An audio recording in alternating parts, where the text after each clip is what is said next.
Hello and welcome. It is, of course, Worldbuilding Wednesday, and as usual, I'm your host, Casimir Basilius, Imperial Lord, and today we are going to world build. As much as, well, we have a few things planned, sort of. A few things I want to do. For instance, prepare the sheet, the GMBot sheet, for the next step. Work on the city that we're in, and do various additional miscellaneous things. There we are. Had to edit my settings there. All better. Okay. So without further ado, I suppose we'll do the stuff. Let's see. Bring this up there. And our data sheet. I have to remember to switch between the two, of course.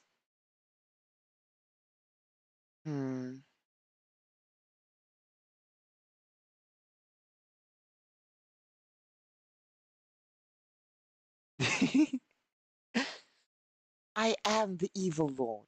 Admittedly, the Imperial Lord on the desk is far eviler than I, of course. La Criatura knows only evil. I, of course, do know mercy. To a degree. I won't destroy every world in a system. Small Basil will. And will leave no survivors. But I assure you, I am evil.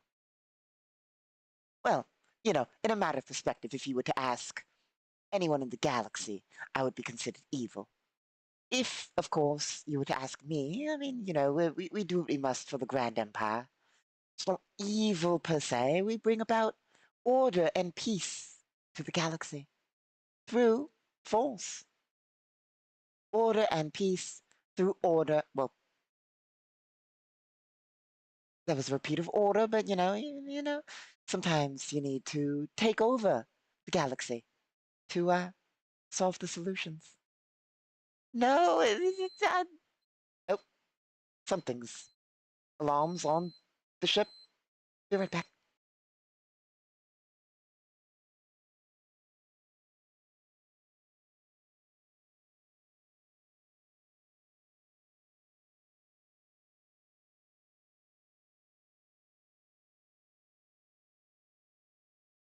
Shipboard alarm. Ha, it happens. We are, of course, broadcasting from our starship today. And, well, I was simply being warned of FTL. We've successfully entered FTL with no errors. I know. Why an alarm if there are no errors? Well, because, you know, like, just warning and all that. It's a non-standard FTL transit, of course. As some of you may know, FTL is done via lanes and standard FTL routes. Non-standard FTL is considered risky and dangerous with significant chance of failure. We were using non-standard FTL. which means there was a chance of failure, and warnings went off to indicate that, well, a failure event occurred. Now, failure events have different degrees, of course. You know, what an FTL failure doesn't mean death per se. It can mean a variety of things. This one meant damage. Luckily, the damage was to our shields, and there's no issue. But, you know, still, alarms and all that. But if your shields can handle it, it's not really an issue, is it? I mean, it's better than the alternative. Admittedly, non-standard FTL can lead to just instant death. So, you know, bet on what? I mean, it's normal. It's just a normal non-standard FTL. It's fine. It's fine. Yeah, it's risky. I'll bring up the chart. I'll do it. Making me bring up the chart. Vehicle, nope. Vehicle rules. Here we are. Vehicle rules, starship rules, FTL. Exposure to FTL. Luckily, nobody here has been exposed to FTL. That would be detrimental to health. FTL detection. Ramming at high percentages of light speed. FTL calculation. We're close.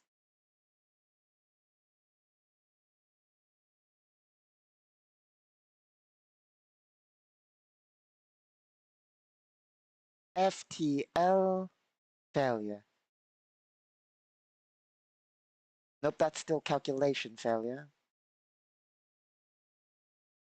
Here we are, FTL failure chart. Here we go. So you're looking at things as simple as trip time times 2, trip time times 3. FTL fails. A certain amount of time to fix, several hours to fix your FTL drive. If it fails, you just simply don't enter FTL and you have to fix it. FTL breaks, needs to be replaced. The downside of that is that's a deadly failure, debatably, because there's a secondary check of does your FTL break before you enter FTL, after you leave FTL, or in the middle of FTL?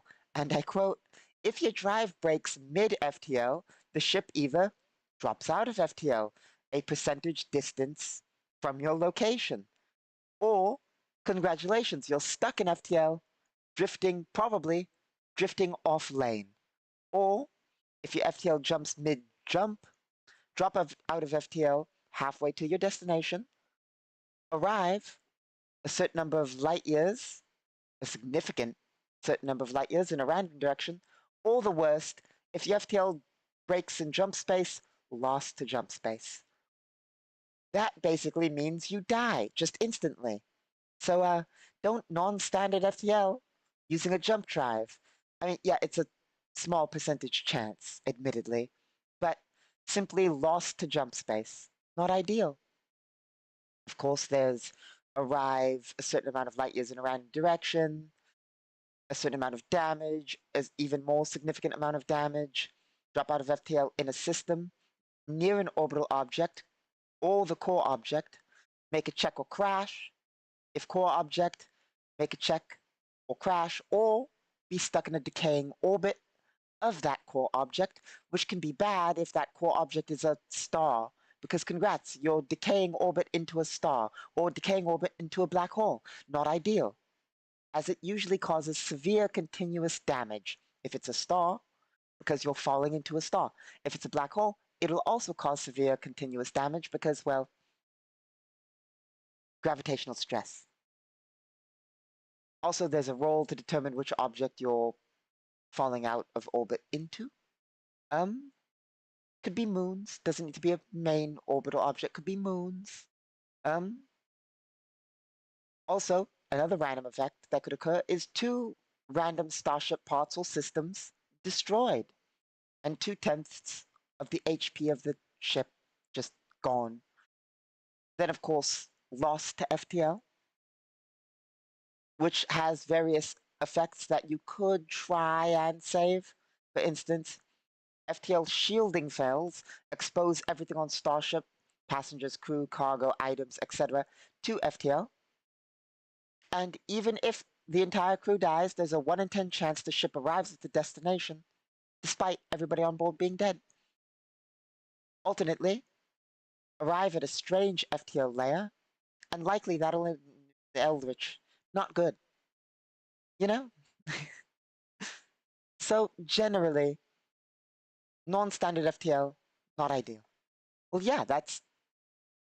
I mean, teleport, it's... It's... It's not easy to simply teleport around. It's not easy. I mean, that's sort of what jump drives are. Teleporting, but, you know, more difficultly. And there's no one unified way Eldritch deities travel. They travel in a variety of ways. There's no one unified way. They all do it differently. Some just teleport, some use warp, some enter the different layers of FTL. Which is why one of the random encounters is, in a strange layer of FTL, Eldritch encounter. Because who knows? Who knows what you'll find?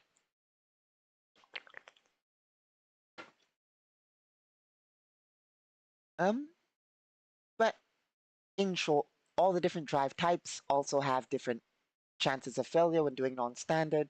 You can lower those chances of failure by slowing your speed. FTL speed matters. Things like that.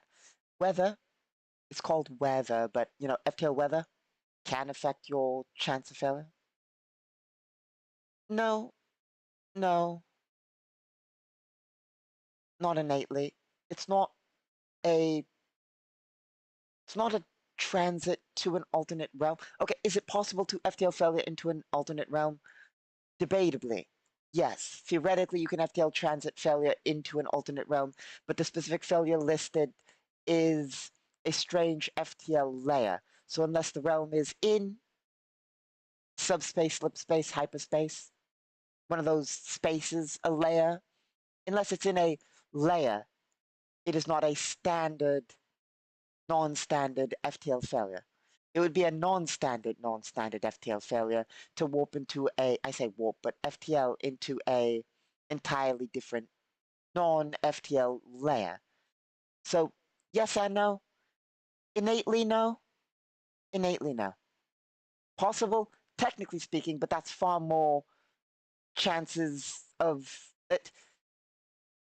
That's deep charts, basically. To FTL into another realm is deep charts, not basic charts. Basic charts are simply you're in an FTL layer that's weird and has strange things in it.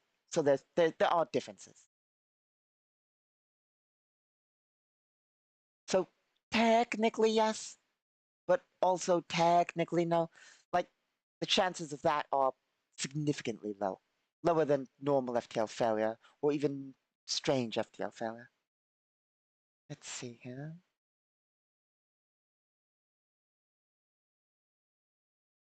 This is where we were trying to scroll to. Actually, trying to decide between updating the chart or working on the city location or statting things. Statting things is also a thing. Writing little lore descriptions for corporations as we theoretically are supposed to do on Worldbuilding Wednesday. City events, world building, you know, the usual. But, you know, Worldbuilding Wednesday is the day of rambling and doing whatever. Really, it's our whatever day.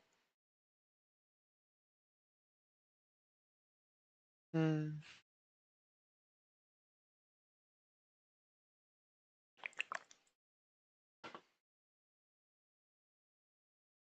So the question is, what exactly? I suppose there's something I want to show off. Where is it? I might have shown this off before, maybe, but I suppose. Again. So of course, here, as you see, we have our storage sheet. this is where we store, and we're working on adding more to store of our building materials, in a sense. For building cities and overland maps. As you can see, we have different scales of structures for placing of structures on maps for city stuff. Suppose I don't have I probably have gone over this before. This is for fancy city blocks. We have, of course, our vague. This is what we use mainly just for storage purposes of placing cities quickly and easily, because this is all just representations. Of course, we zoom in to get details on important things. So, of course, we have our light residential, medium residential, heavy residential, residential storage, commercial, same, industrial, same. There's different things these mean, to me at least. For instance, these are usually 1 to 2 story, pushing 3, but that's rare. These are like 2 to 5 stories, and these are full on skyscrapers, basically. Skyscraper tier, at least. Then storage is warehouses. Of course, we have government, police, military, power generation. I don't actually know what this one is. Hospital. Plus sign hospital. Yep. Medical, uh, school, library, municipal, infrastructure, parking, a support add-on. It basically supports the things it's next to. And then orbital logistics. Yep, space infrastructure. Then we have light, medium, heavy agriculture, field, and what's that last one? The last one is ranch. Then, of course, we have lot. I think that's just empty lot. Yep, empty lot, construction, empty, park block, basically just a park. Then we have bus stop, metro station, train station, resources, mine, oil, space elevator, port, starport, and landing pad. Then, of course, this is just all that, but larger for larger scale blocks of them. And then, of course, we have the largest scale.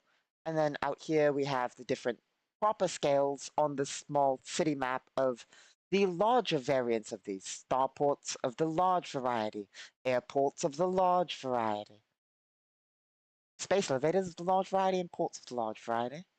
Then, of course, we have our different blocks for filling things. These, I believe we have, yep, all the standard ones listed over there. Elevation increases, hills, money markers, light, medium, heavy markers, rough terrain, things, objects, cover. Then we have, of course, terrain. Basically, this is just a standard traveler terrain, but with a few additions. I think there are a few additions here. Or maybe it is just a standard traveler terrain. For making overland maps. Then, of course, roads. Different roads, highways, train tracks, sewer vents, tunnels. Then, of course, just basically storage for map making. It's nothing too interesting, I suppose, really. It's just map making storage. I like having map making storage because it makes it so I don't have to go out of my way to look for secondary, you know, scroll through file things. I just swap to the map making map, grab items, slap them in. Easy. Yes. Of course, like I said, these are for vague map making. We do have things for more detailed map making, as I'm sure maybe you've seen, maybe you haven't. I forget whether I've actually displayed detailed map making. But of course, likely we've shown many a time. Actually, I think we have. Of course we have. You've 8. There we go. Nope, this is a world map. Uh, nope, that's blank. As we get to the problem of too many maps, as you can see, sometimes we'll map things a bit more fancy for world maps, like proper building tokens and all that. For, more detailed. And of course we have, nope, road, that's just a road section. We can do detailed interiors of small scale, and We've seen the galaxy map for several sessions and etc. etc.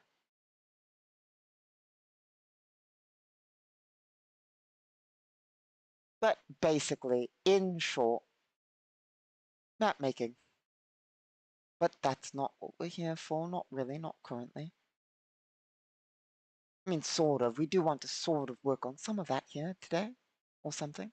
Yeah, I really should organize the maps. It's mostly naming. I should name them far better. And it is world building. So the question is what we're going to world build.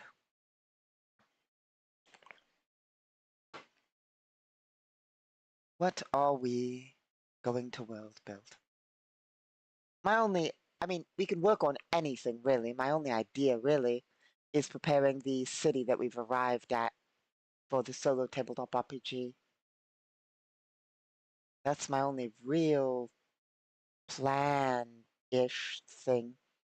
But I could also prepare it on the fly during the session, of course. See what the bot says. Because it is, of course, bot run. The good old GM bot. Which is an interpretive bot, of course.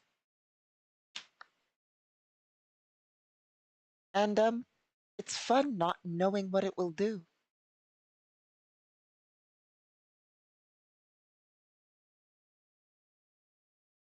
Here we are. I'm having a bit of trouble. As I mentioned earlier, it was a non-FTL trip, non-standard FTL trip we're in right now. We're going to be in FTL for a few hours. As I've said before, our broadcasting device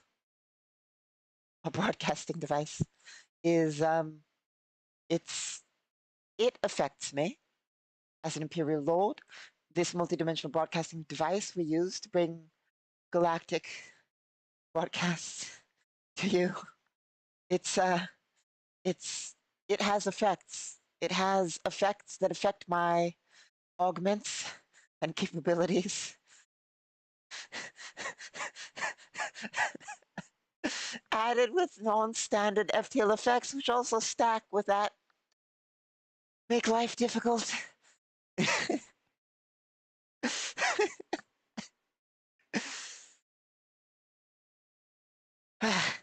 Have to bring myself together and not die. Come on. I got this. I just have to not die.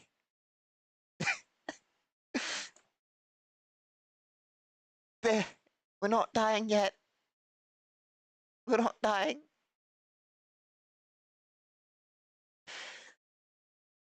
Okay. Here we go. Here we go. Back on track. We're just not going to die. There. We're not today.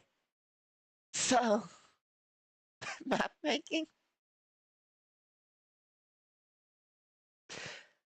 Map making. Look, there are different, when transiting through FTL, there are different, so FTL is not stable. You must understand, FTL is not stable. There are, that's the entire reason why people die in non-standard FTL. A non-mapped route has, how do you put it? Disturbances, if you will. A non-standard FTL route has disturbances, effects, instability, and, you know, it's not ideal. And unfortunately, there for a minute, we hit a pocket of instability, added with the lack of my normal augments, caused a bit of trouble. But we're fine. We're not dying. Not today. I mean, our FTL fields are holding, so everything is fine. Let's see.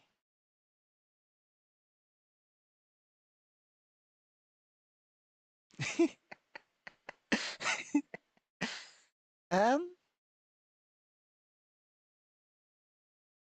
hmm. Here we are. Might as well stat something. Might as well start by statting something. Go over here, scroll to the bottom. Starting things is easy. Start with starting something to get the ability to work on other things. Zoom in. What shall we stat? That's an easy way to start our world building adventure. To get everything rolling.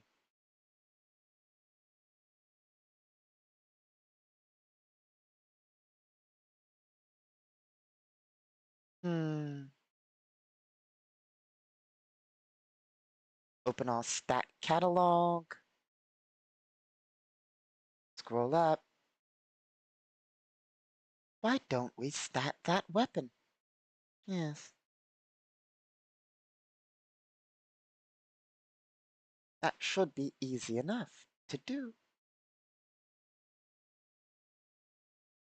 Weapon stat block.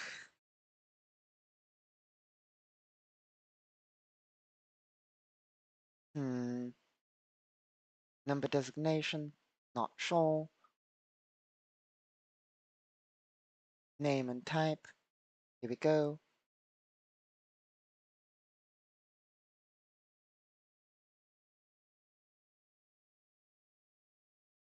What was it?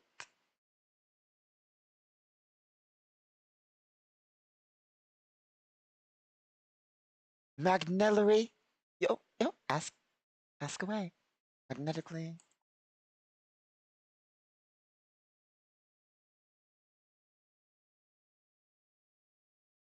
Magnetically accelerated. Here we are. Of course, I will do my best as an Imperial Lord to answer your question.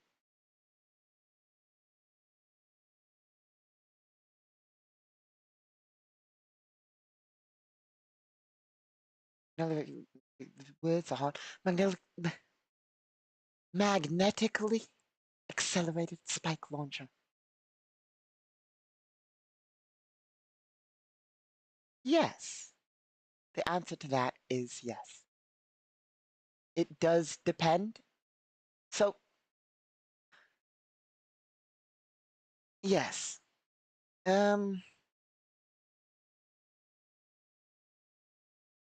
There is a section on that somewhere.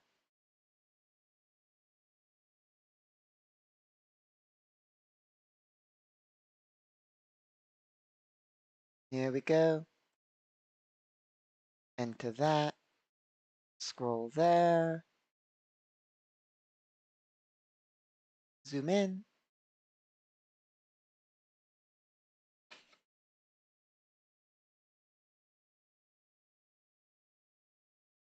Okay, so a small weapon requires 2 hands. A huge weapon requires 2 hands of bipodal mount.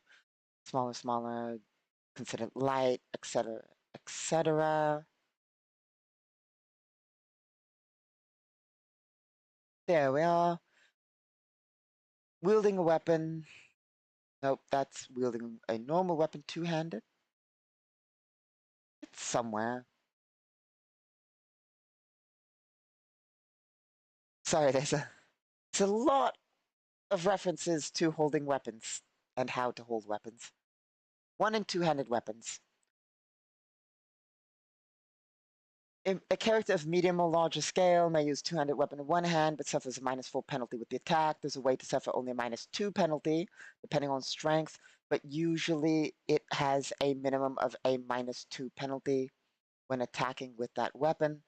So basically, there are ways to offset that -2 penalty, and it does decrease your recoil modifier.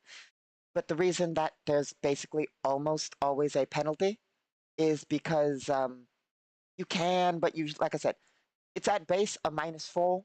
It can be brought down to a -2. I believe there's a way to get it to a -none for doing it based on like high strength and certain class or abilities, etc.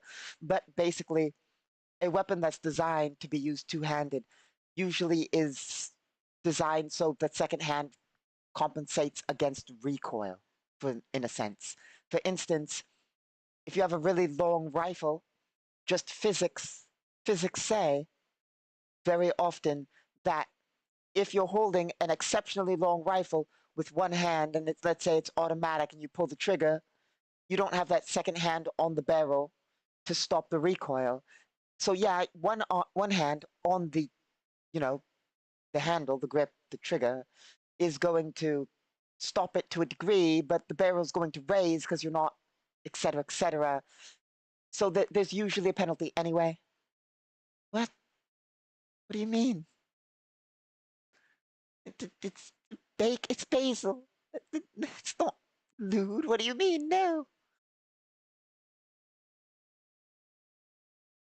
But basically, it is possible to use a one-handed weapon, two-handed weapon, one-handed. It's also possible to use one-handed weapon, two-handed. But anyway, it's all recoil based. But yes, definitely easily doable. I mean, technically, you can even use larger weapons as such. It's just the larger the weapon, the more problems you're going to have, really, unless you have ways of compensating against it. For instance, it is possible. Like, there's many. I could go on and on and on about the various ways to cancel out such things and all that. But in a sense, in simple answer, yes, usually there's penalties. That's the simple answer, and that there's ways to negate those penalties. That's the simplest answer.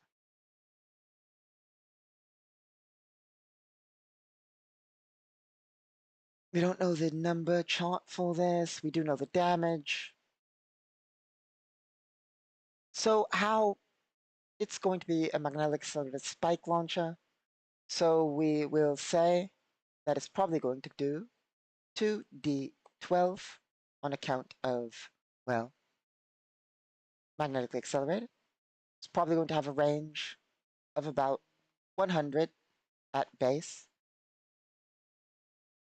Capacity of about 5 out of 5 box. It's firing rather large spikes after all. Fire rate, it's likely not automatic, so it is going to be S for its fire rate. What is the weight of this weapon? It's relatively light compared to similar weapons. This is the hard bit. Relatively light compared to similar weapons of its class, but it is not a exceptionally light weapon overall. But there's not a lot to it per se. Let's see. I would say it probably weighs about hmm,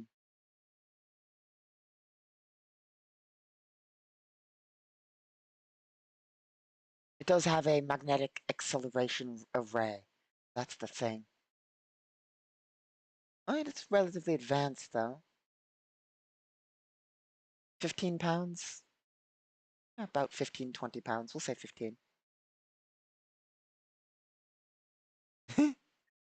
I mean, that's easy to do. Just modify this one, really. That is just extended magazine by a lot. Extended mag plus, yeah.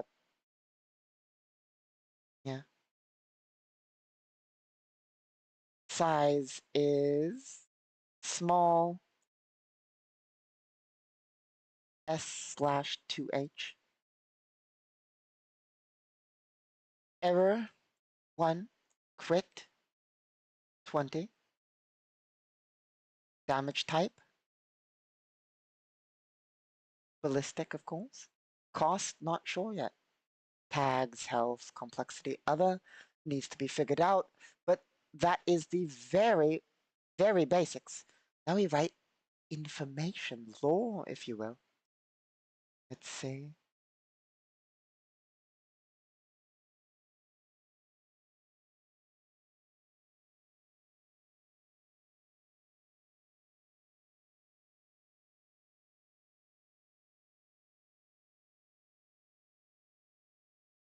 It fires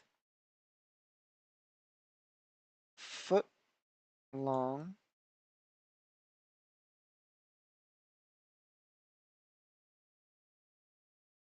Uh, spikes of metal.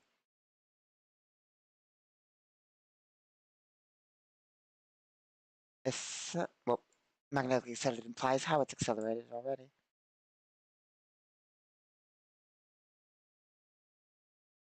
So the spike launcher that fires foot-long spikes. It already says spike, so I might as well put, yeah, okay. A magnetically accelerated launcher that fires foot-long spikes of metal.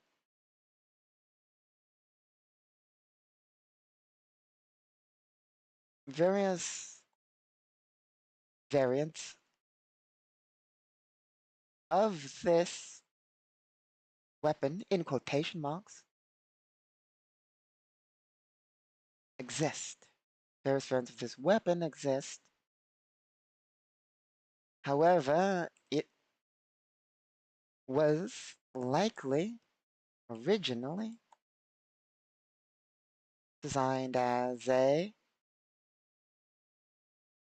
designed for construction. It's originally designed for construction.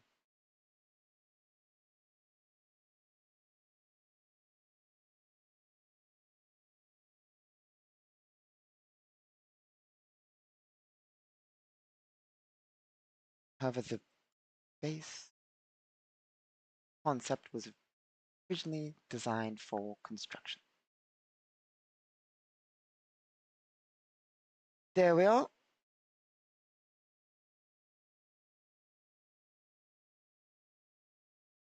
And of course, there's various modifications, etc., that can be added to this weapon. But we have the very basics. Suppose we should pick a price. Might as well get that paired. Let's see.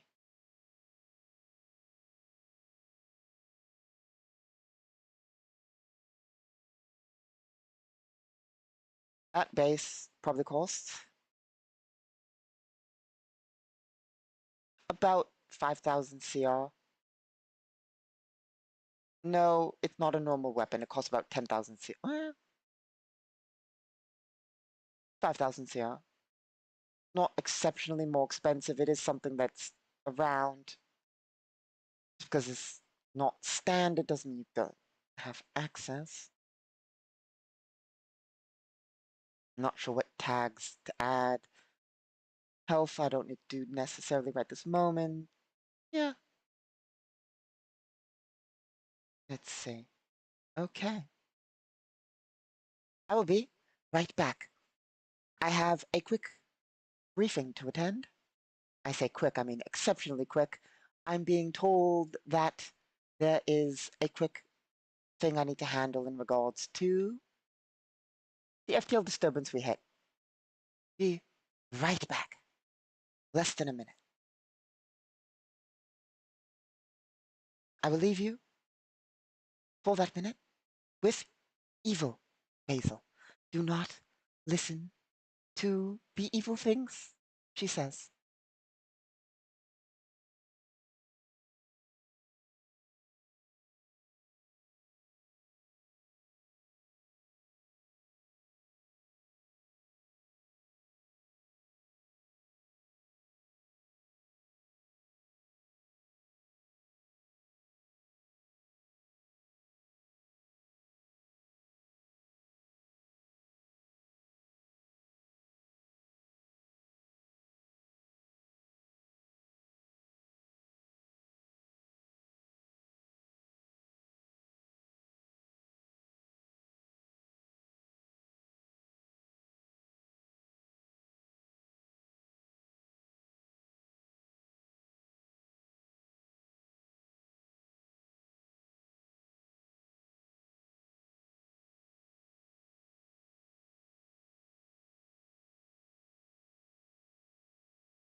There, we return. They desired destruction. Destruction. On a galactic scale, more than likely. Let's see. But yeah, no, turns out, the slight FTL disturbance we encountered earlier had a bit of an effect. That bit of an effect is, well, our shields flickered. Our anti-FTL shielding flickered for a split second.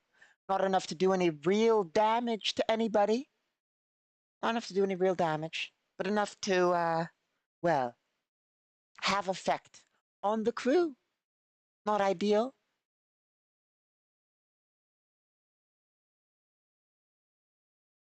But yes. Anyway, as long as we don't hit another FTL disturbance, we should be fine. I mean, even if we do, this is Imperial ship. Everything should hold. Everything should hold.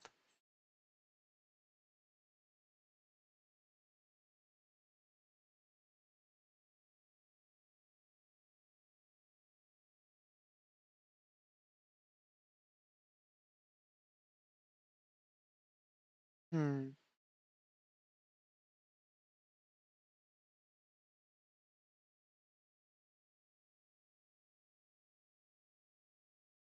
I was trying to find the construction map. I might have already been on it. A, B, C. There we go, construction. There we go. So. Hmm.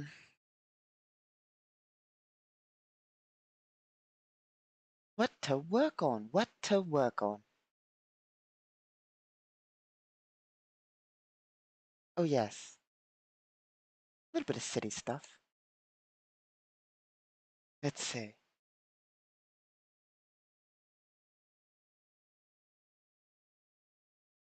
Huh? What's up?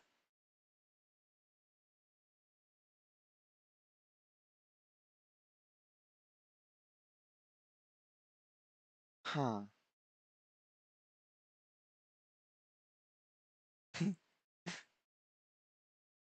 City district.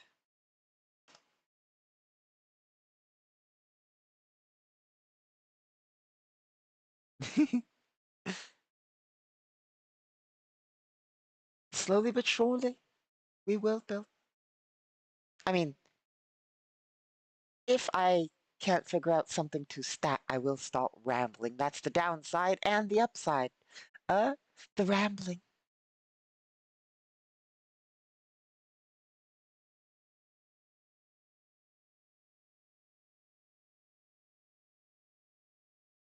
The rambling.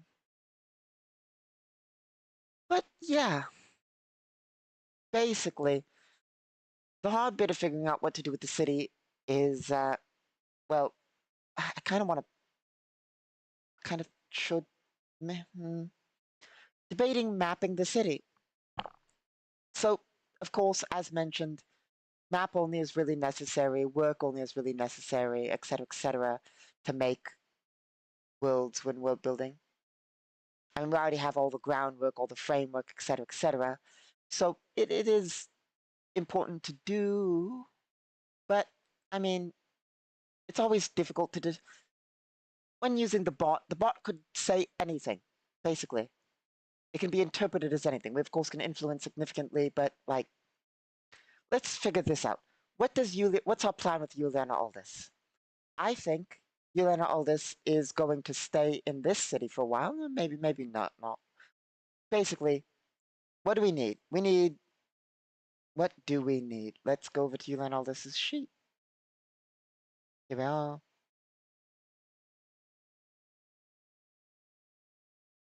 Pretty sure the answer is money. We have a non-FTL gunship.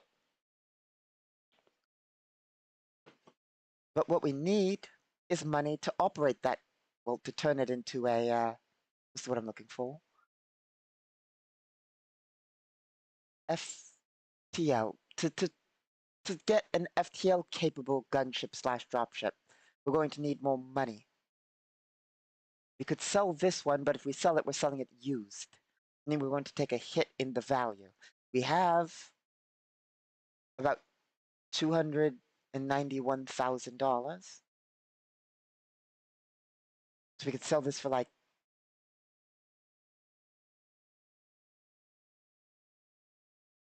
500,000, probably. That's a guesstimate.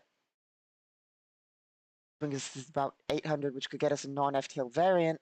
So we'd be stuck where we are, but less on money. We want an FTL capable ship, and we don't want a shitty shuttle. We could have bought a shuttle right now. An FTL capable shuttle. They run as low as 100,000 bucks, but they're slow and shit, I believe. Now I'm curious. Item catalog, vehicles, starships, civilian grade.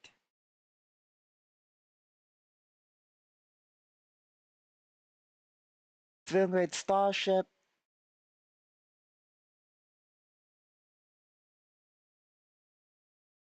Low grade 1 million.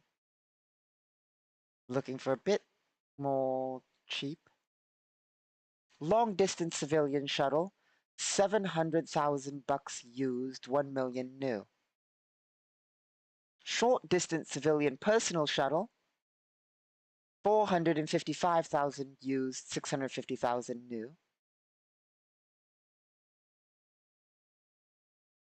Okay, I have made a mistake in my calculation. So yeah, no, technically you can get a ship for 100,000 bucks. Problem is that that ship, the one that costs 100,000 bucks, is a planet hopper personal shuttle. It moves at most 5% light speed, and it has no FTL drive. It cannot FTL. So, not really useful for what we want.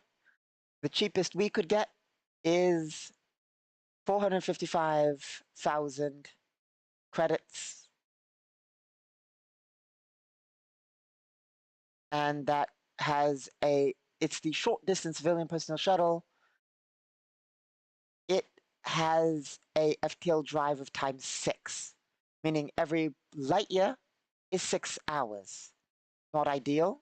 It also has no health, has a cargo capacity of 1 ton.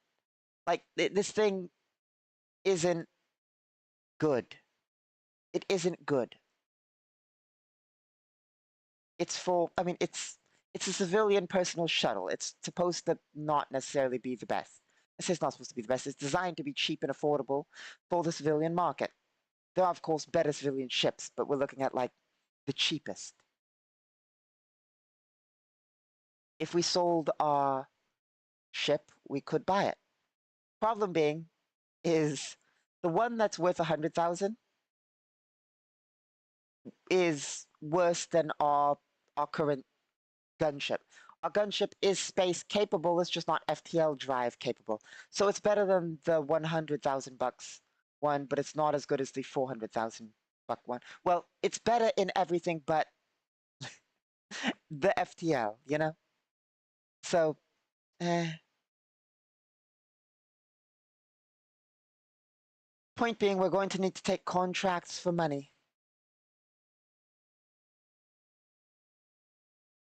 We're going to need to take contracts for money.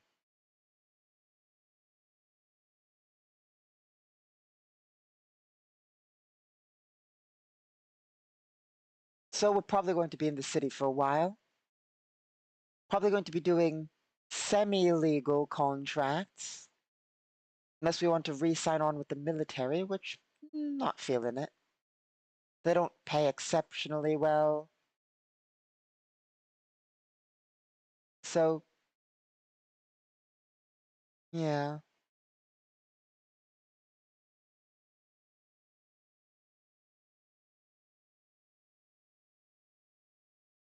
Probably going to take civilian contracts. So that's going to be our plan. for, solo Sunday. We're in the allied nation, so we're not going to do anything too insane.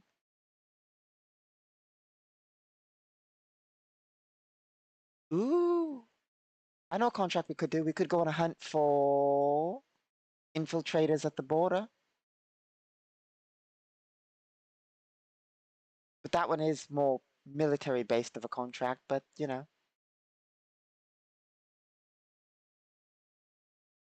where is that map?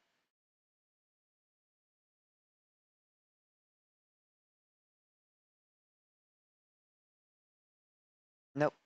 I mean, this is similar. This is just the old variant. Here we are. So we could basically move over back because we're basically over here in a city over here. We could go back and basically patrol the border for the government.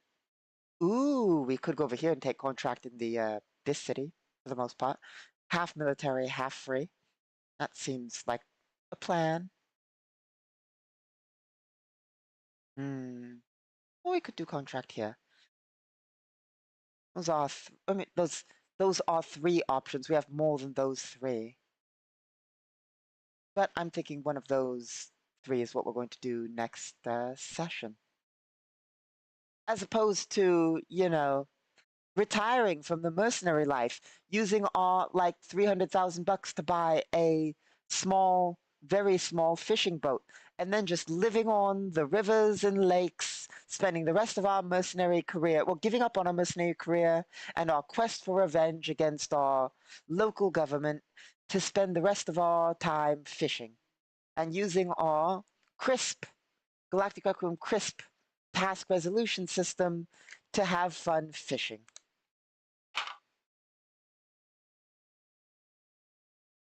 So, yeah, that'll be our option. I'm actually thinking heading up to the partially occupied city could be fun. Because this is a partially occupied city, meaning there is a lot of opportunity there for working for our nation, well, the nation that we're assisting, working against the nation we dislike and their enemies, and taking independent contract. So that seems like a good idea. Well, at least an idea that I think is good enough. Unless we want to just go completely elsewhere. Of course, over here, we see the full-on map of where we are. The fact that they're basically fighting for resources in this area. That's the city we're fighting over. All cities are relatively close to each other. This is, of course, like, this one's 1,000 km. So this square is 1,000 kilometers, basically. So basically everything is just in a small area here, really, as we're at the border. This line, of course, isn't the border, it's the war zone's borders currently, not the nation border. This world, of course, has like 5 nations. There's the southern nation, this nation, 3, nation over here, 4, and a nation that comprises of this section, which is 5. If I remember the law, this is the largest nation. These 2 nations are at war with each other. This one's neutral but does not have good relations with this nation. This nation's relatively independent and really doesn't have bad ties with anyone. Neither does the main nation. But yeah, we're technically fighting 2 of the important nations on this world. This world, of course, is not unified. It is multiple nations with colonies, as we've written in the law before. We have a bunch of law that we've worked on before for this system and everything in it. For instance, the ocean world, the colonies, the fact that each of these nations has colonies throughout the system, etc., etc. We could, with our non-FTL capable starship, usually you don't FTL in a system, so it's perfectly fine. We could take contract anywhere in the system, really.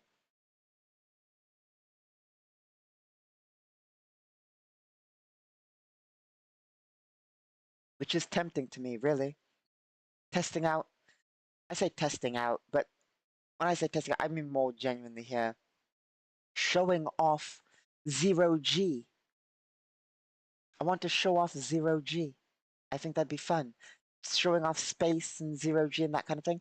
I also want to do more weather related things, really. I don't get to do enough weather related things. Usually things are on nicely controlled worlds with weather manipulation, so we don't get a lot of storms, you know. If you're on a space station with controlled weather, you don't get a lot of storms, you know. Same on worlds with enough advanced things, you don't get a lot of nice things when they have, I say nice things, bad weather when you have weather control. I suppose this area no longer has weather control as both nations are at war with each other. So both are probably disrupting each other's weather control to try and get an advantage. So we have opportunity for weather in the local area. Hmm. And natural disasters. Now that weather's not being controlled, we have opportunity for natural disasters. But also space. Zero G floating around, shooting starships engines. There's so much I want to do. So much I want to do.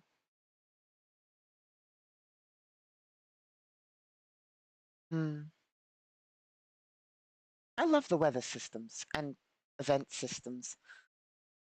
That's something I need to work on in my own time, really. Modifying and making a little bit better the random nature generators. We have a bunch of charts we use to randomly generate things, be it nations, anything really. All the random generators need some work. These are separate from the bot. These are just mostly for real randomization. I mean, they work really well with the GM bot, don't get me wrong, but basically charts for generating species, you know, you run into an animal in the wild. What species is it? What are its abilities? Because you know, when Galactic Requiem is a universe, it's a universe. Out there, there are countless worlds with countless aliens of a countless variety of many different kinds. So random generators help us be like, what type of animal is it? As opposed to having to be like, it's, I don't know, a sort of like a crocodile. You know, like getting more traits to creatures, making them random. And what's neat is the base generator currently has a sort of ecosystem modifier. It's based on the Traveler one, so it already has a bunch built in of like ecosystem modifiers. What's the terrain? What kind of animal is it? Where does it fit into the natural order? Is it a opportunistic animal? Is it a hunting animal? Is it a herbivore, carnivore, omnivore, opportunistic? Is it a grazer, etc., etc.? Which basically, you know, fits anything you generate for a world into a fitting ecosystem. It's not too complex. It's not too complex, but it adds a working ecosystem to a world, you know? Like, also needs to make, well, the generator does have a section for plants, but the plant section needs a bit of work for generating random plants, you know? I'd like to be able to be like, oh, this plant has, I mean, we can. Right now, it's free form. There's no, so everything I'm saying can already be done, but if we do it right now, it's left to large interpretation. By that I mean, like, can we generate a plant? Yes. Can I roll a dice, check a chart,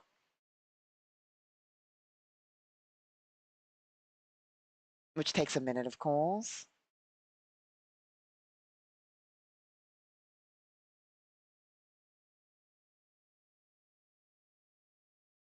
check a chart and say quite easily that this plant has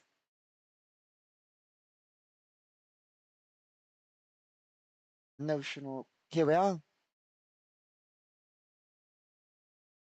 azure fruits that are, it has azure fruits that are bitter. Or let's say it has, another example,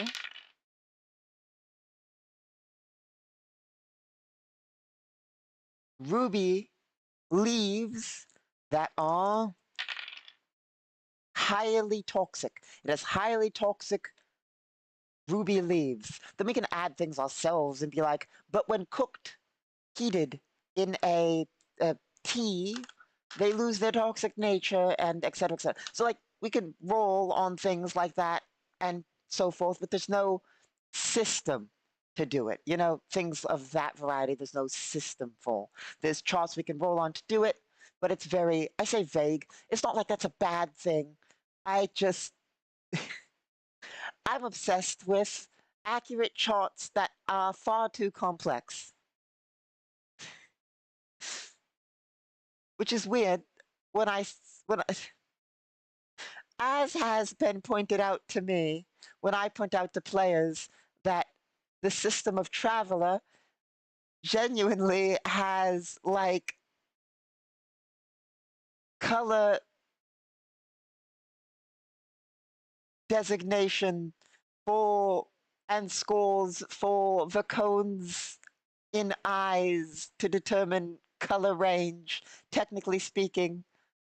It's like, you know, at least Galactic Requiem isn't that complex. And then, you know, on occasion my players will go, but it is though. You started a stock market. It is though. You know, I like to think it's not though, but I like lots of complexity and detail.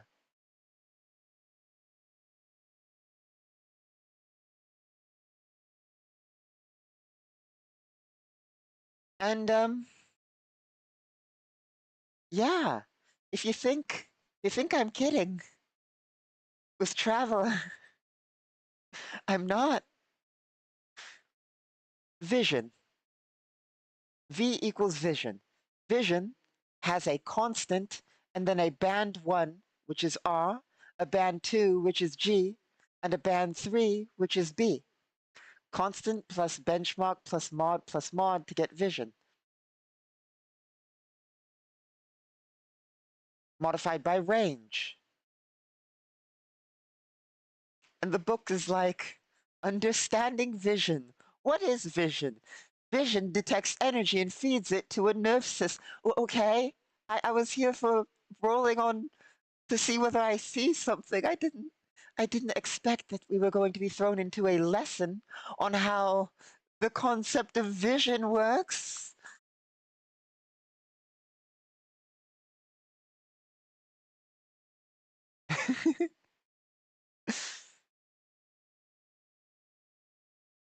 Vision differentiates between colors. Specific colors may be vary by font and all specific creature, basically. So it's like, oh, okay.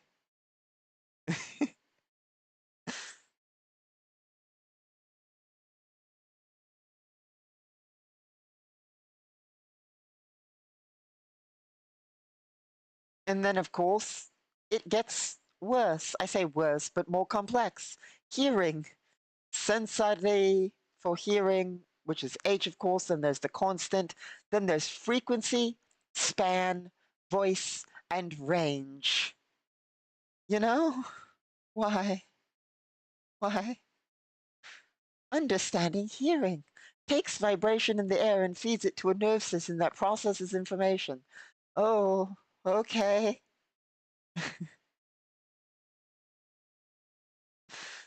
So yeah, at least we're not as complex as Traveler.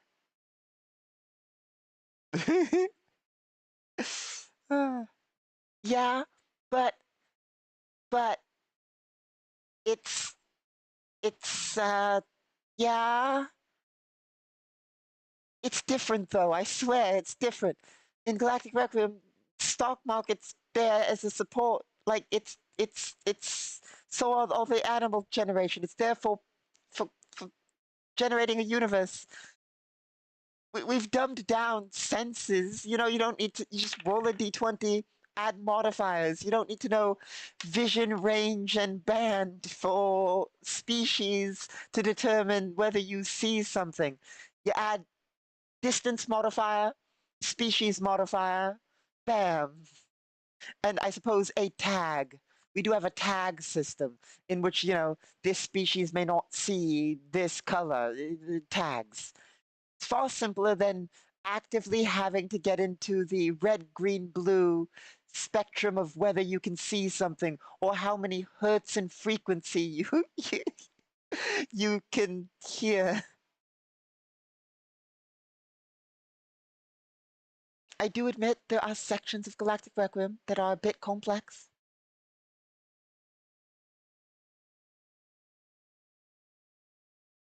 And just in case, because as I've brought it up a few times, I might as well actually explain, as I have brought it up a few times. Stocks and shares, direct earnings and base stocks. An organization may choose to be publicly traded. To do so, it must sell at least 25 main stock, 5 to random investors. The rest can be sold outside the company in the open market. An organization's true value is its stats cost value plus its total assets value, the value of an org's assets and stats. An organization also has a speculative value, and this speculative value is an estimate of its value gain or loss. This is also known as its perceptions and predictions, which are basically a value of an organization or basically stock based on what the world around it perceives of it, as a lot of a stock's value is based on the perception and the predictions of it as opposed to what its actual value is. You know, in an upcoming quarter, that organization may state, oh yes, we're going to make this deal, and if the deal's good and people believe this deal to be good, then obviously that organization is going to have a higher value. It's going to be a false value. It's not going to be actual money itself, but it's going to be a false value of its stocks based on the perception of it, as opposed to if it's doing something bad or things come up of it in the media, it would have bad perceptions and bad predictions. It can have perceptions, predictions tracked separately, but that can modify whether people think that it's good or bad. And of course, if those are bad, its stock value is going to be lower, which affects various things, but not its base assets per se, but its overall value, which it can, put against various things in its. Trust me, it's not as complex, I swear. I swear.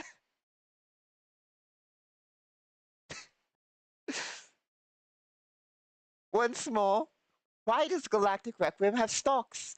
I didn't, because it's something I didn't think of. A player once said, I want to invest in the space stock market. And I said, bet. And then spent an entire day watching the stock channel and writing stock rules. And then I came back and was like, the stock market now exists in Galactic Requiem. Anyway, I'll stop there. I won't bore you all with more stock rules. Trust me, there are more. It is a few pages worth. I read a paragraph of it.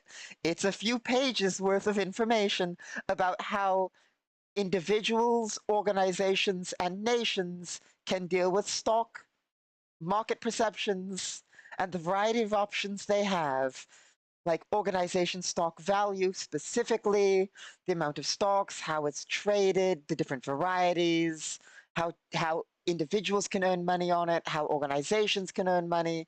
We're not going to get into that. I won't bore you with all that. But the point being, it's a few pages of stock rules. As I always say, if there is a system that's missing, I genuinely will write it. Sometimes some people out there have doubted.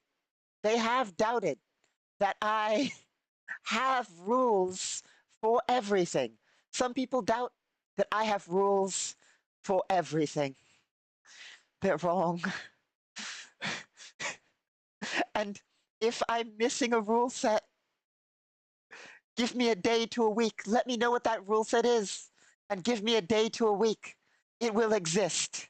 Give me a day to a week and it will exist. In fact, I ask actively, is there a rule set I'm missing? Because I think I've covered everything. I didn't know I didn't cover stocks until somebody brought it up. And now it exists. And now it exists. Trust me, it's fine. It's fine. I'm not insane. I swear I'm not insane.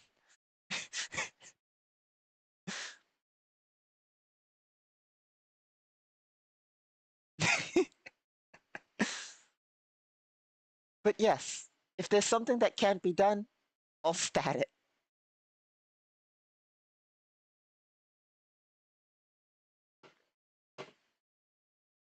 That's what we do here.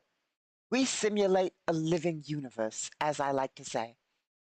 The great thing, however, is 99%, 99% for a average campaign, for your average Galactic Requiem campaign, 99% of all the rules are for the GM to handle. A player does not need, I mean, I can go over all the rules. There's nothing stopping a player from asking for the rules. But I believe that a player shouldn't, I mean, I'm not saying a player shouldn't have the rules. I believe a player shouldn't need the rules per se to play the game. A player can ask me for the stock rules and I'll give them the stock rules. I'll give them the full stock rules. If they want to try and decipher the stock rules, they can. But I am of the firm belief that a player should be able to say, I want to invest in the space stock market. And I can ask, you want to invest smallly for just a little bit of money, or do you want to actually buy in-game stock in a large corporation? And if they can answer either way, and then I'll say, okay, roll this and this. And then I will check the modifiers and all that for the company that they want to invest in, et cetera, et cetera. They don't need to, per se, know all that. They can, but I like making it as simple for my players as possible. You know what I mean? Hopefully, if they want to know the complexities, they can. But they shouldn't need to know all the complexities to partake. They just need to tell me, I want to attempt to do this, or I want to do this with this. And then I, as the world runner, provide the living world to them. That's how I like to view it, because I don't want to provide a, I can, but I don't want to provide a physics textbook to my player and be like, here's the rules, good luck. If they want the physics textbook, they can have it. But I'm of the firm belief that they can simply state what they want to do and all handle the behind the scenes math involved. Unless they're insane and want the physics textbook. In which case, fine. Try and decipher the madness. I wish you the best of luck.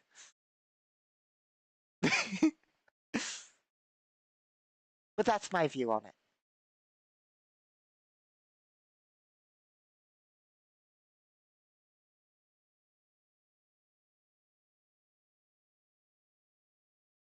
Admittedly, a lot of the rules aren't in the player handbook, but that's because I haven't finished formatting and editing everything in the whatchamacallit, the other books.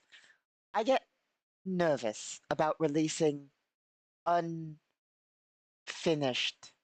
content because things might be wrong. I get worried. For instance, I should finish updating a few things like the cybernetics list. Does the cybernetics list exist? Yes. Does it have all the cybernetics in it? Yes. No, it doesn't have all the cybernetics in it, but it has a bunch. It has a bunch of cybernetics in it. I get worried about releasing the cybernetics book because I haven't finished editing all the text to be accurate. I haven't finished editing the pricing to be completely accurate. And I haven't finished editing the stats to be completely accurate. I get worried that a player will see something and be like, I want this. It says it does this. And I'll have to go, no, it doesn't do that and doesn't cost that much because it's not finished yet. So I get worried about releasing unfinished things for that reason. I don't want to be like, I know it says it does that, but it doesn't, because that feels like, it feels bad to have to explain to a player it doesn't actually do that. Because let me put it this way. I know what the things do. If I sat down, it's not it's all formatting and editing. I can price all the cybernetics easily. I know what all the cybernetics do easily. I can look at them and see what's wrong with each of them. I just have to sit down and go through like 100. I believe the total is like, I think, I know some total somewhere is like 150 augments for one section. Something has like 150 options currently. It's not even all of them, but it's like 150. I would have to go through and format and edit 150 things. And while it's easy to do, it's not like it's complex. It's not like I have to sit there going, I don't know how to do this. It's just a lot of formatting, doing 150 things in a row. So I've put it off, admittedly. I've put it off. Because it's not like I'm even creating anything new. I find more joy in creating something new than simply editing things that exist. Don't get me wrong. Editing things that exist is better than text formatting. Those are the three tiers. Making things, editing things that are broken, and then text formatting. Text formatting is pain. Editing things that exist, less pain. Still, I can only do it so much before it drains. And then making new things, lovely. So, admittedly, I put off both of those other things, which is why some of the phrases and feats in the rulebook for players are off, as you've seen. Some things reference feats that no longer exist. That kind of thing is for that reason, as you have seen. But I basically, I say had to, I didn't have to, but at a point, I had to provide the player rulebook so players could at least, make characters and understand the base rules, even if things are even slightly wrong in that book.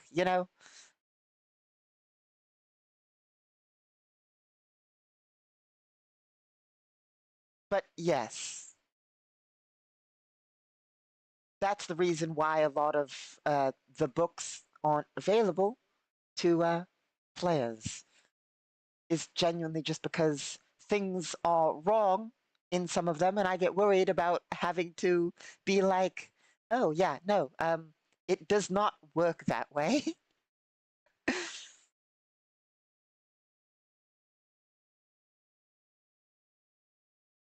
But yeah, so there's a long bunch of formatting ahead of me to finally get all that in order of a way that works.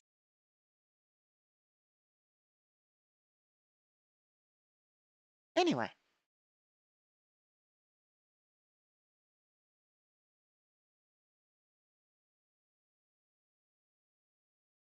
let's see here.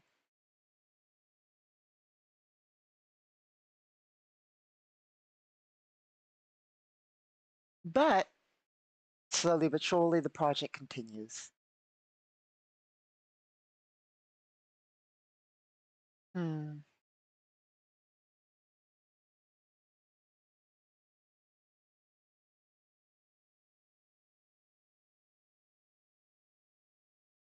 As we slowly but surely approach the time in which we usually wrap things up, which is usually about an hour and a half, and I've gotten to the point of rambling. So, I suppose we might as well wrap up here. We didn't do much. Oh, welcome, welcome. Yeah, we basically didn't do much. We're approaching the time in which we usually, I mean, 10 minutes away from the 1 hour, 30-minute mark, which we usually go for at minimum. But I don't really have much to work on that I can think of is the problem.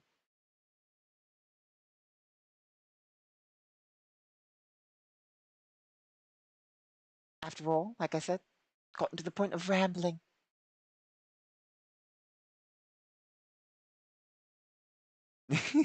A gun powered by eldritch magic. That's rather difficult to do. Those are usually not on a large scale basis.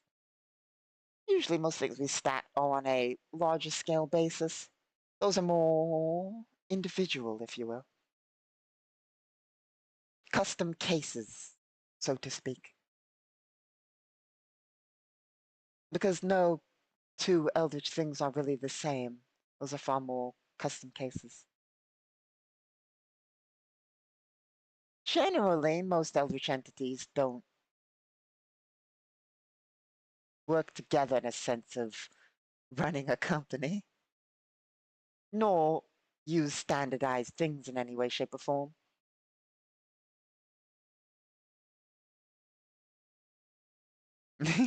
Time for some changes. I'm pretty sure that would cause problems with various factions in the galaxy, like the Northern Order.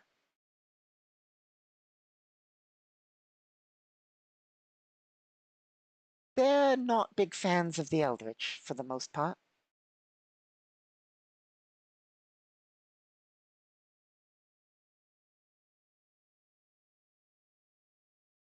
It's not really the ancients that are the problem when dealing with. An Eldritch has its own territory, technically speaking. Where's my galaxy map? Yeah, well, there's literally a bunch of Eldritch space, a huge swath of it. And the Void territory. And well, the Wild territory is just normal, just very lawless.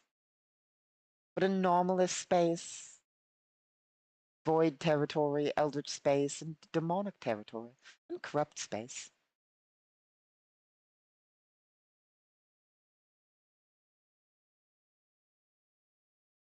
But I'd hardly call it. We're not invading. The Empire doesn't invade. We hold that territory back. We bombard the border to keep the monstrosities inside. The Northern Order does send expeditions in there to kill.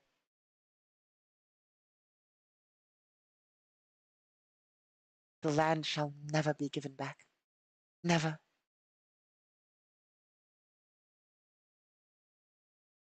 But it is a constant battle for the most part.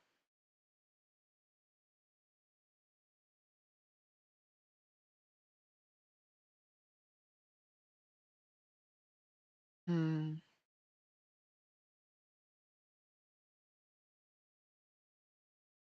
But yeah, that's most of there.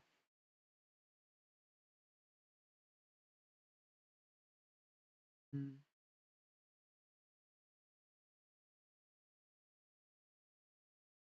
I try and find the construction library again. There we go.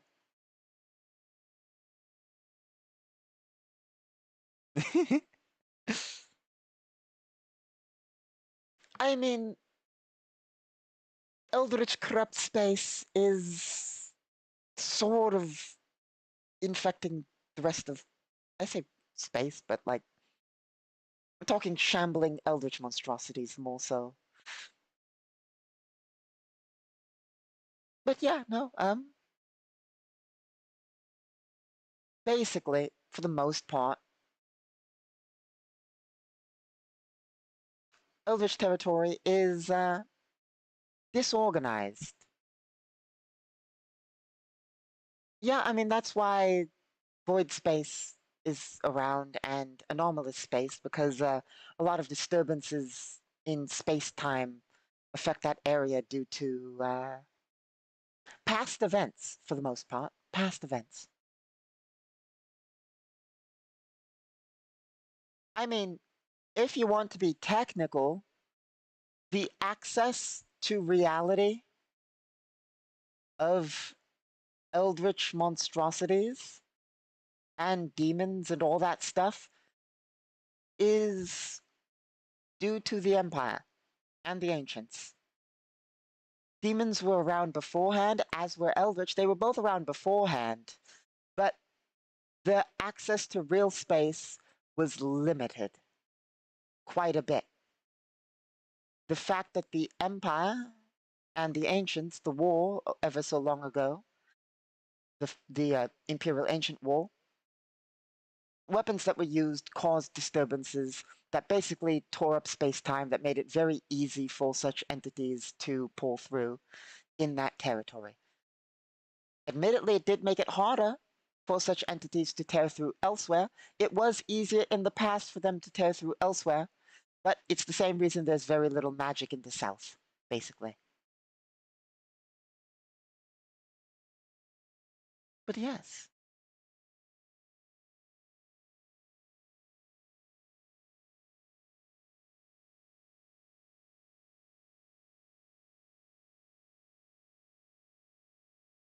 The void entities shall never take the territory from the rest of the galaxy. I'm pretty sure the most of the galaxy is united against them. They can have their little corner. We're happy not entering their little corner. The might of the Empire stands in their way. The Empire brings safety and order to the galaxy against such things.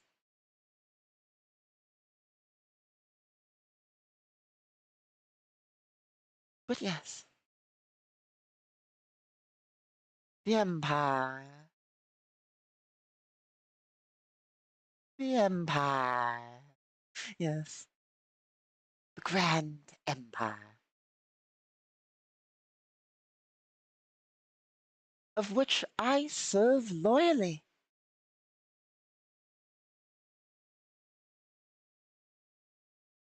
I don't know what you mean. There are no eldritch anything in the Empire. The Empire are all, the leaders of the Empire are all loyal Terrans. Loyal Terrans. And some select Terran subspecies. There are no eldritch Imperial Lords. There are no eldritch Imperial Lords. Do not go looking for eldritch Imperial Lords. You will not find any eldritch Imperial Lords. I know not what you mean.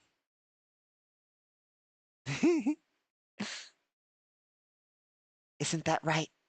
Isn't that right? Look, look, look. Don't listen to the whispers of Small Basil. Small Basil's lying to you. Don't listen to the whispers. There are definitely not any Eldritch Imperial Lords.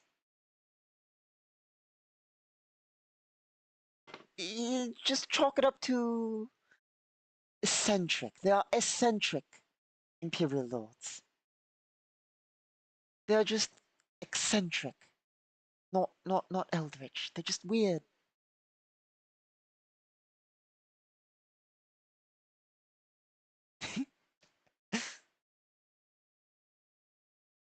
But yeah, I mean, it all works out. It all works out. There's definitely not a civil war in the Empire right now against forces that worship Eldritch and use Eldritch and all that involving Eldritch. There's definitely not a civil war, and in addition to that, no loyalist would ever stoop to being and or using Eldritch. No, never. Never. There are no loyalist Eldritch Imperial Lords. No.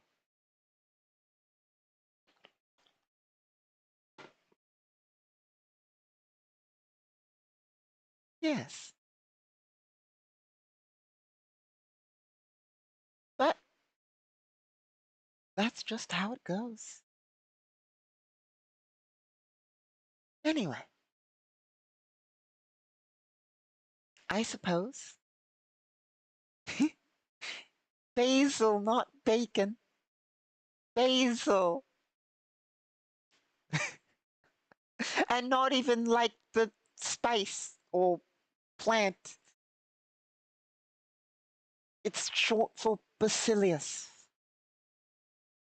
Casimara Basilius. You know, crazily enough, crazily enough, time for some personal lore real fast. Then we'll go. Just a personal lore story. There was a time, there was a time in my past that I hated being called Basil, even after I became a lord. But, but, after being called Basil constantly by all the other imperial lords I've had to deal with, I've come to being to accepting being called Basil.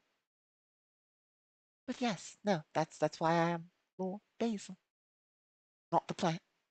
But yeah, no, back in my more violent days, I hated being called Basil. Cala Lord Calamari Bacon. Worlds will burn for this. Worlds will burn.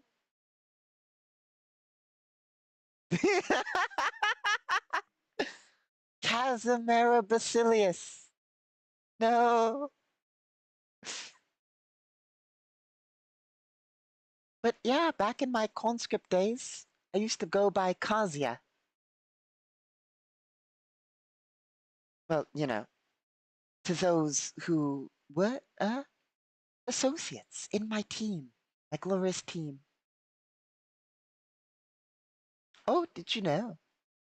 The majority of my old team, like my team. What? No, my team's not dead. What do you mean? My team's alive.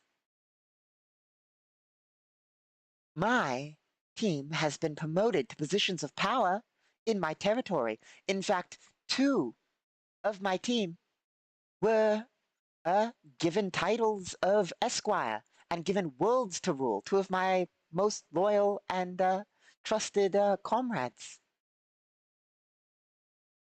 The rest of my team, Class 1 citizens, positions of power, management positions, fleet management. Of course, they all qualified for these positions, but I rewarded all my old team who served me. And to this day, they are loyal and good, running parts of my nation. What do you mean, wrong clone? What do you mean, clone? Huh? I'm confused. Strange.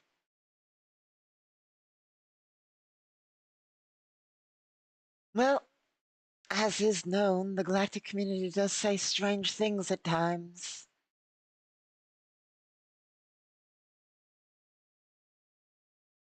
Huh?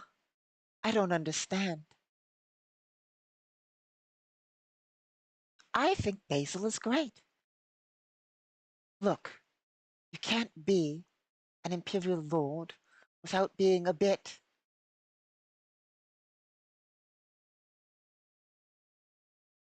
One can't be an Imperial Lord without being a bit full of themselves. So, of course, I don't hate me. I'm great. I'm a great Imperial Lord. It's the galaxy that's bad. And those other Imperial Lords, they're all wrong. I'm right.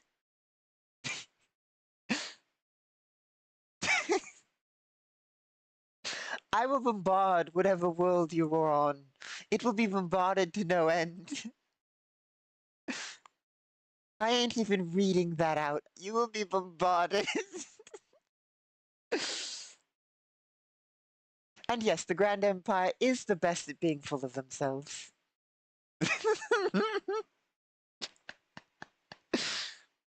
If you think I wouldn't orbital strike a part of my capital world, you're wrong. I would.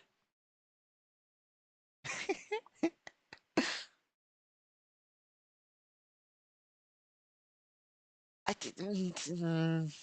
No, no. My advisors recommend against it.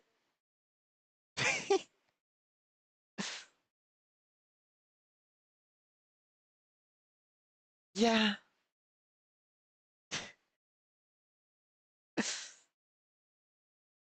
Look. Oh no. We're about to hit another. Oh, oh no. We're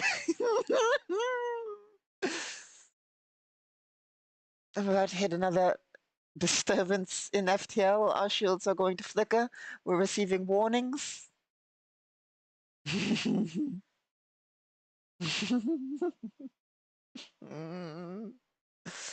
Oh no. I'm not gonna die. I'm not gonna die. No, no. Oh god. Everything is pain. Ooh. This is what we get for using non-standard FTL. Oh. No. I am not a coward.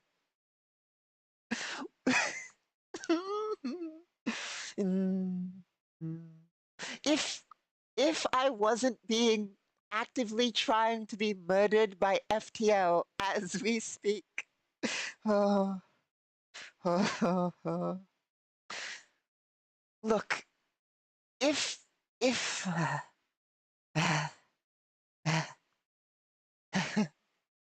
if if we weren't in a non-standard FTL transit,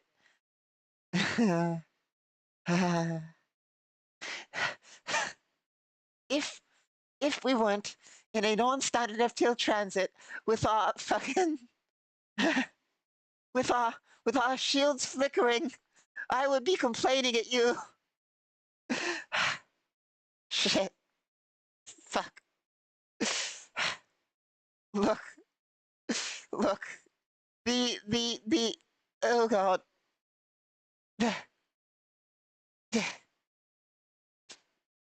If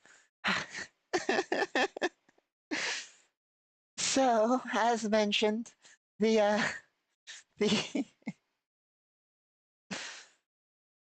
the broadcasting device messes with my implants, and then along with that, non-standard FTL hitting disturbances that flicker the shields that then try and disintegrate one, light radiation poisoning, and along with light disintegration. It's just for a split second. No negative health benefits, I swear. They make it hard to focus. I would complain at you if.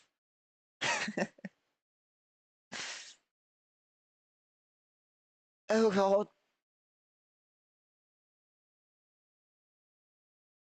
There's no spider monster here yet.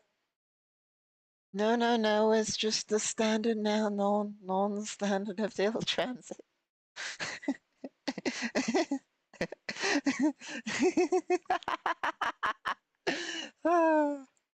Admittedly. Admittedly. For the rest of my crew, those at least those unaugmented, my poor conscripts are probably writhing around in pain right now. They are likely in severe pain. For me, it just makes me delirious.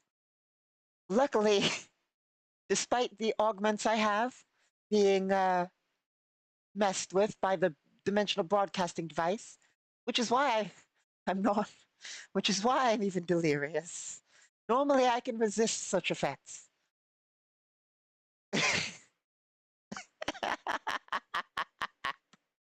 Everything's spinning around.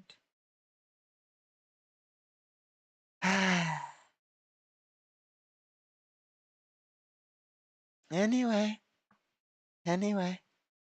Hmm. I gotta pull myself together. We're done here. We're done. I can't.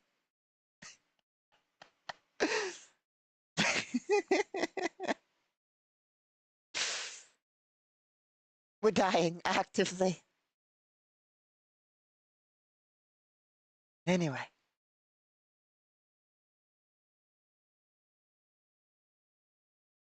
Cosmic spiders are indeed bad. Luckily.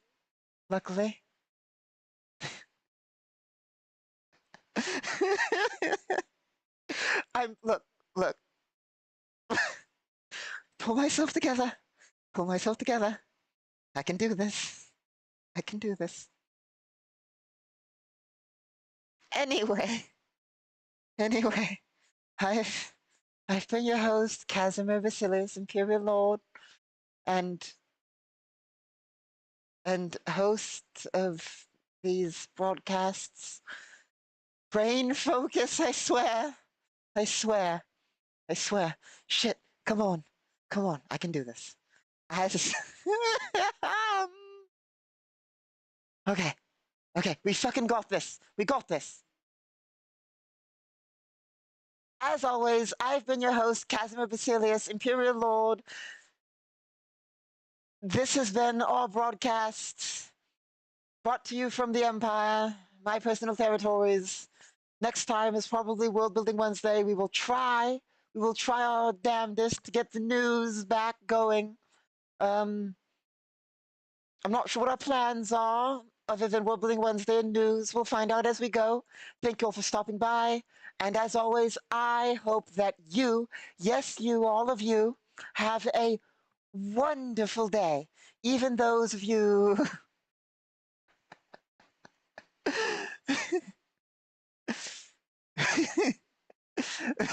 Don't break down giggling. No, we got this. Even those of you... Yes, all of you. We hope that all of you have a wonderful day. Thank you all for stopping by. And this has been our broadcast. Yes.